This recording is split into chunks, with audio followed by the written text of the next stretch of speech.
کبھی کبھی زندگی انسان کو اس مقام پہ لا کے کھڑا کر دیتی ہے کہ انسان اپنی مسکراہٹ بھی بھول جاتا ہے۔ لیکن خیر، زندگی جینے کا مزہ تبھی آتا ہے جب انسان مشکل حالات کا فیس کرتا ہے، کیونکہ مشکل حالات میں انسان کو زندگی جینے کا طریقہ سمجھ آ جاتا ہے، اور کچھ بڑا کرنے کے لیے، کچھ بڑا پانے کے لیے، کچھ بڑا بننے کے لیے انسان کو مشکل حالات کا فیس کرنا پڑتا ہے۔ اور بڑی منزلوں کے مسافر چھوٹا دل نہیں رکھتے۔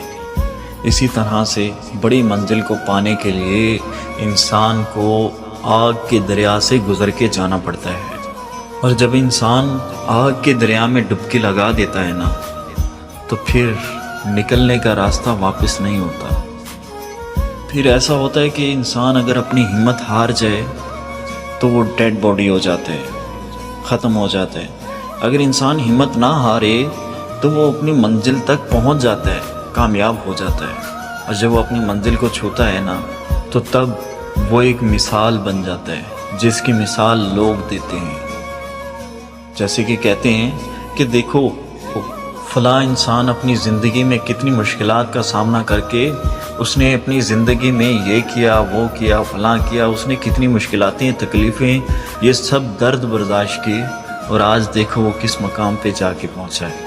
آج دیکھو کہ کامیابی اس کے قدم چوم رہی ہے۔ ایسے تو بھیڑ بکری جانوروں کی زندگی جینے والے بہت سے لوگ ملیں گے جو صرف یہ سوچتے ہیں کہ کھایا پیا سو گئے۔ ارے نہیں، ہم ان لوگوں میں سے نہیں ہیں۔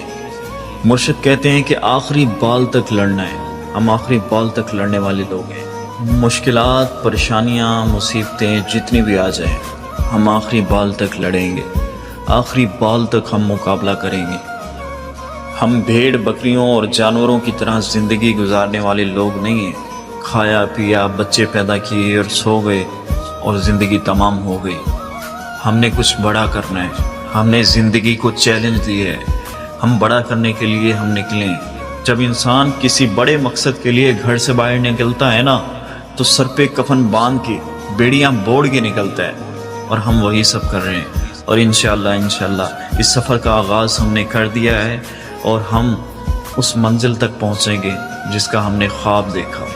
راستے میں چاہے کتنی بھی دشواریاں آ جائیں، ہم اس منزل تک پہنچیں گے جس کا ہم نے خواب دیکھا ہے۔